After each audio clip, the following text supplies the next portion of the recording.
मित्रों, ज़िंदगी जब बेहतर होती है, जब हमें खुशी मिलती है, लेकिन उस समय ज़िंदगी बेहतरीन हो जाती है जब हमारी वजह से और भी लोग खुश होते हैं।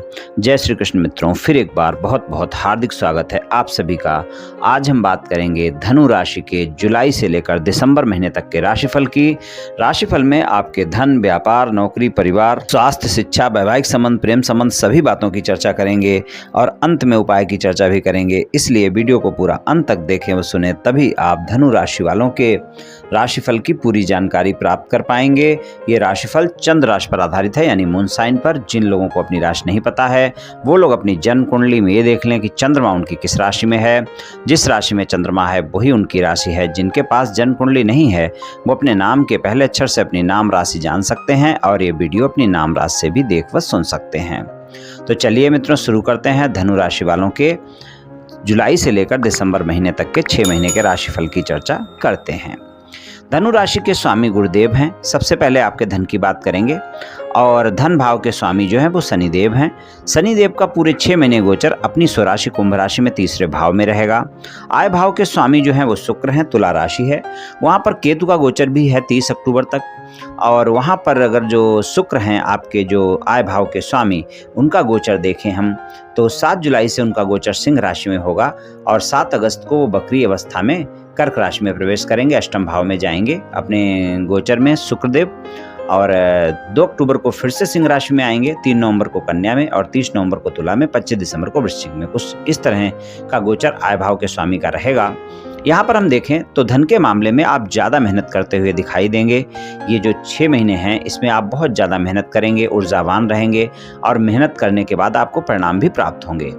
आय के मामले में अगर हम देखें तो जो ये गोचर है ज़्यादातर समय पर अच्छा गोचर है आपके शुक्रदेव का। लेकिन यहाँ पर अगर हम देखें तो शुक्रदेव का जो गोचर है उसमें नवंबर का महीना आपको ध्यान रखकर चलना होगा। यहाँ पर आपको धन के मामले में संघर्ष देखने को मिल सकते हैं, यानी आय में आपके कमी देखने को मिल सकती है। यानी जितनी मेहनत आप करेंगे उतनी आय आपकी नहीं होने वाली है। और अगस्त और सितंबर के महीने में भी अप एंड डाउन आपके जीवन में लगे रहेंगे। अगस्त और सितंबर में आपको आय के मामले में अचानक हानि और अचानक लाभ के योग भी बनेंगे। तो यहाँ पर अगस्त और सितंबर के महीने में थोड़ा सा आय और धन के मामले में ध्यान रखकर चलना है और नवंबर के महीने में भी ध्यान रखना है। बाकी सारा समय धन और आय के लिए, धनु राशि वालों के लिए अच्छा रहने वाला है। वहाँ पर धन और आय के मामले में कोई समस्याएं आपको नहीं होने वाली हैं।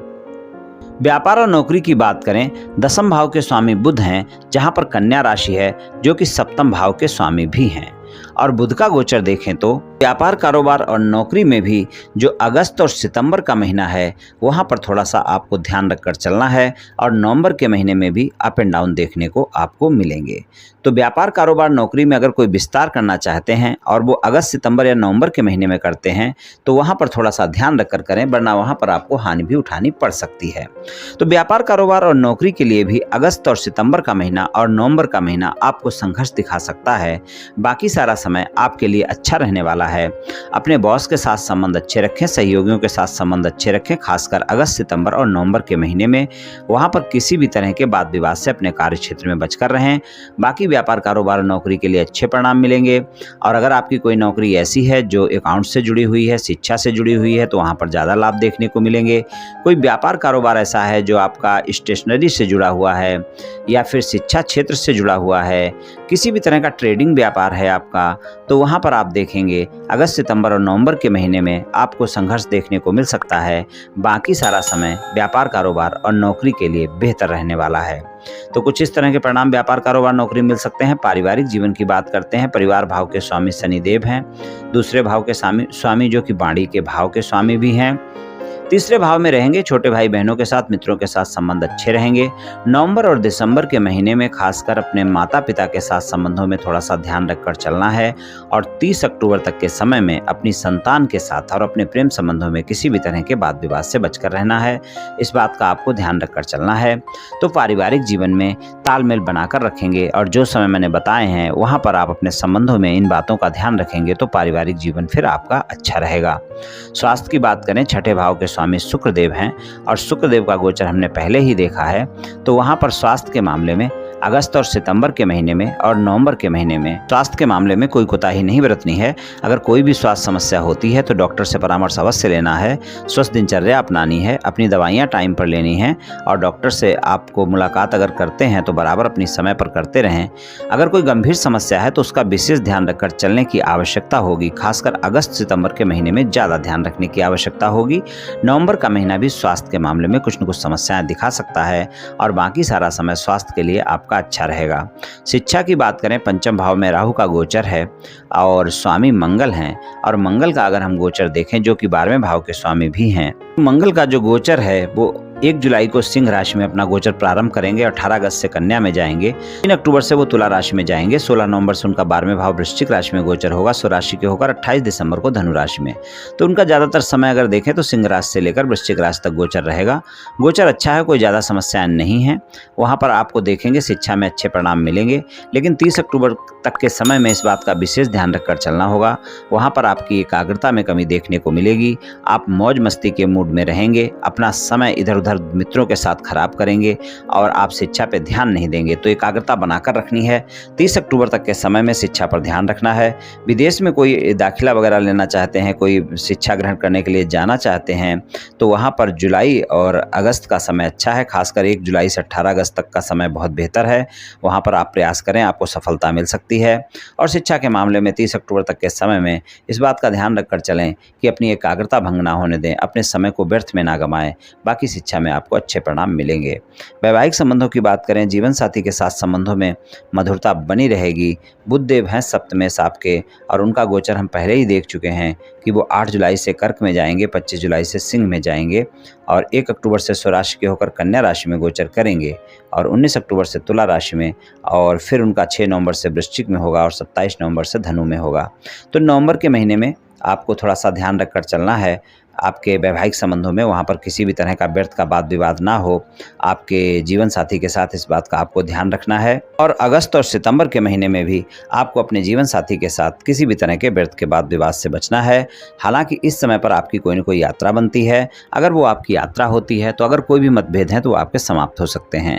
जीवन साथी के साथ अगर कोई भी मतभेद चल रहे हैं तो उनको समाप्त करने का जो समय है वो 1 अक्टूबर से लेकर और 19 अक्टूबर तक का समय सबसे बेहतर है इन 6 महीनों में। बाकी अगर हम कहें तो अगस्त, सितंबर और नवंबर का महीना छोड़कर आप कभी भी अपने मतभेद समाप्त करने का प्रयास करें। आपके जीवन साथी के साथ आपके मतभेद समाप्त हो जाएंगे और वहां पर आपको अच्छे परिणाम देखने को मिलेंगे। अगर आप अविवाहित हैं, किसी रिश्ते की तलाश में हैं, नवंबर और दिसंबर का महीना आपके जीवन में कोई न कोई रिश्ता दिखा सकता है और आपको मनपसंद साथी की तलाश वैवाहिक जीवन में पूरी हो सकती है। और कहीं कोई शादी की बातचीत चलती है, शादी की बातचीत नहीं बन पा रही है तो नवंबर और दिसंबर के महीने में प्रयास करें, आपकी बातचीत भी बन सकती है, शादी की बात पक्की हो सकती है। और आप देखेंगे कुछ धनु राशि वाले ऐसे भी होंगे जिनकी शादी भी होगी और शादी की बात पक्की भी होगी। तो वैवाहिक संबंधों के लिए कुछ इस तरह के परिणाम मिल सकते हैं। प्रेम संबंधों की बात करें तो पंचम भाव के स्वामी मंगल ही हैं और मंगल का गोचर अभी हमने देखा था, 1 जुलाई से सिंह राशि में गोचर है उनका। तो ज़्यादातर समय अच्छा ही गोचर है मंगल का, वहाँ पर कोई दिक्कतें नहीं हैं। तो 30 अक्टूबर तक अपने प्रेम संबंधों में गलतफहमियों से बचकर रहें। राहु वहाँ पर रहेंगे, लेकिन आप देखेंगे अगर नए प्रेम संबंध हैं तो वहाँ पर ज़्यादा मधुर संबंध रहने वाले हैं आपके पूरे के पूरे 6 महीने। और अगर पुराने प्रेम संबंध हैं तो भी आप देखेंगे संबंध तो मधुर रहेंगे, लेकिन 30 अक्टूबर तक का समय चाहे नए संबंध हो चाहे प्रेम संबंध हो, आपके प्रेमी प्रेमिका के साथ आपका रोमांच ज़्यादा दिखाएगा, मुलाकातें ज़्यादा दिखाएगा और आप देखेंगे संबंधों में मधुरता भी बढ़ेगी, लेकिन भरोसे में कमी देखने को मिलेगी। इसलिए आप 30 अक्टूबर तक के समय में अपने साथी के साथ भरोसा बनाकर रखें और प्रेम संबंधों में एक दूसरे के साथ आप मजबूत रहें और एक दूसरे की बातों पर प्रतिक्रिया देने से पहले एक दूसरे को सुनना सीख लें तो अच्छा रहेगा। तो प्रेम संबंधों में 30 अक्टूबर तक के समय में अपने साथी के साथ किसी भी तरह के व्यर्थ के वाद विवाद से बचें, गलतफहमियों से बचें। नवंबर और दिसंबर का महीना प्रेम संबंधों के लिए बेहतर परिणाम दिखाएगा। तो धनु राशि वालों को इन 6 महीनों में कुछ इस तरह के परिणाम मिल सकते हैं। उपाय की बात करें, गुरुवार वाले दिन किसी गरीब ब्राह्मण को भोजन का दान आप करते रहें, प्रत्येक गुरुवार को करते रहें, आपको काफ़ी लाभ देखने को मिलेगा। तो मित्रों ये उपाय आप कर लें, निश्चित ही आपको लाभ मिलेगा। तो मित्रों आज मैंने आपसे धनु राशि वालों के जुलाई से लेकर दिसंबर तक के महीने के 6 महीने के राशिफल के बारे में कुछ चर्चा की। ये राशिफल सामान्य राशिफल है, ये सभी जातकों पर पूर्ण रूप से प्रभावी होगा ऐसा संभव नहीं है, क्योंकि आपकी जन्म कुंडली पर भी बहुत कुछ निर्भर करता है। आप सभी स्वस्थ रहें, आयुष्मान रहें, धनवान रहें, ऐसी मेरी श्री कृष्ण भगवान से प्रार्थना है। जय श्री कृष्ण।